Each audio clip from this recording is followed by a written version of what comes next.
So to talk about the polarization and misinformation that's been impacting this election cycle, we have Ani Sternisko. She's a PhD student at NYU who's conducted studies on conspiracy theories worldwide. And we have John Wood. He's a board member for Braver Angels, a grassroots organization that's been working to depolarize politics since the 2016 election. I'm very interested in talking to you both, especially together. So I'm very excited about this. Ani, though, I want to start with you. A big conversation surrounding this debate season we're in it's about facts, because disinformation campaigns actually proved to be successful in the last election. Can you explain why people are so willing to believe disinformation when it's shared by political figures or leaders? Yeah, of course. I think in general, so conspiracy theories and false information in general are very, very alluring to people, because they oftentimes meet certain needs that we want. So they sometimes make us feel better about ourselves, about our group. They make us oftentimes feel very special and unique, because conspiracy theories offer this idea that you know something that other people don't know about. And when, in addition, leaders, and particularly political leaders, are sharing these conspiracy theories, they do a lot of things. So first of all, they change the norm. Usually conspiracy theories are stigmatized and people do it behind closed doors. They have these conversations. Now, when a political leader is sharing those conspiracy theories and misinformations publicly, it changes the norm. And one last comment is, it's a little bit tangential, but what we have to keep in mind is that political leaders, when they, for example, tweet about it or have a conversation about it publicly, conspiracy theories then reach millions of people. And we know from research that once people are exposed to conspiracy theories, they stick. They tend to make people maybe feel warm and fuzzy. And also it's the I know something you don't know type of thing, it sounds like. I'm nowhere near a PhD, but that's what I wrote down in my notes in my head about what you said. That's what you mean, right? Yeah. Okay, yeah. Amazing. So John, I want to talk to you. Your organization doing what some might call the Lord's work, if you will, depending on who you believe. So you're trying to bring together people on both ends of the political spectrum. You want them to find a way to meet in the middle. How do you address misinformation in that process, though?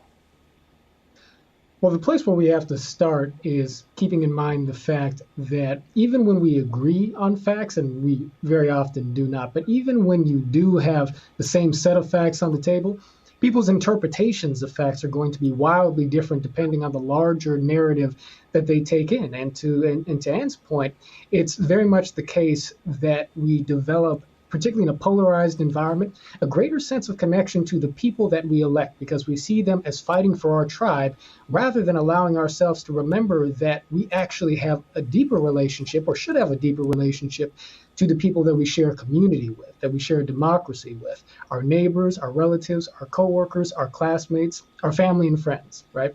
And so what we seek to do is essentially recast the dynamic by which we engage each other, to focus first on just developing an understanding in terms of where we're coming from in our experience, where we're coming from in terms of our psychology and our moral foundations. And from that vantage point, sort of develop a process for people to begin to trust each other as human beings again, and really just to see each other as human beings again, right? So Ani, I want to talk to you about something that John just brought up. And when you're trying to bring people together, you obviously have to have conversations, right? And that's kind of where things start to blow up, as we can see that when you watch debates, that's kind of where you see blowups happen. But your professor, Jay Van Bovel, he warned on the news this morning that when you have a conversation with someone who insists on believing a conspiracy theory, that it can be dangerous to try and kind of thwart them with the truth. Can you explain that concept? Why is that? Yeah, so I mean, it all depends on the context and how we talk to people, of course. But what we know from research is that oftentimes when we try to prove someone wrong, that people don't like that. So oftentimes people then get even more entrenched in their beliefs, and we call that the backfire effect. Now with conspiracy theories, it gets even more interesting, given that the idea of conspiracy theories is that there's a secret plot that other people either are not competent enough to understand, or that other people are trying to cover up. So now when I try to disprove someone to be wrong, oftentimes that backfires in the way that the person actually gets more support for the idea that someone is trying to shut them down or to silence them. So it feeds into this idea that there's something that they are onto and that people are conspiring to cover it up. But I also want to offer some hope that if we do it correctly, we can actually convince people to reassess their beliefs. And she ends on hope. Oh my God. Ani, thank you. We needed hope in this conversation. Thank you. So, John, I want to end with this. You know, conspiracy theories have tended to escalate to violence at points. And you brought up one of the most recent examples with the governor in Michigan. In the work that you do, how do you make sure that our differences do not escalate to violence? Because I think that is something that a lot of people tend to worry about. Well, look, there are a number of different approaches that we take to fostering dialogue and connection and even collaboration between folks of very differing points of view. I think that the basic principles I want to just sort of introduce here are this.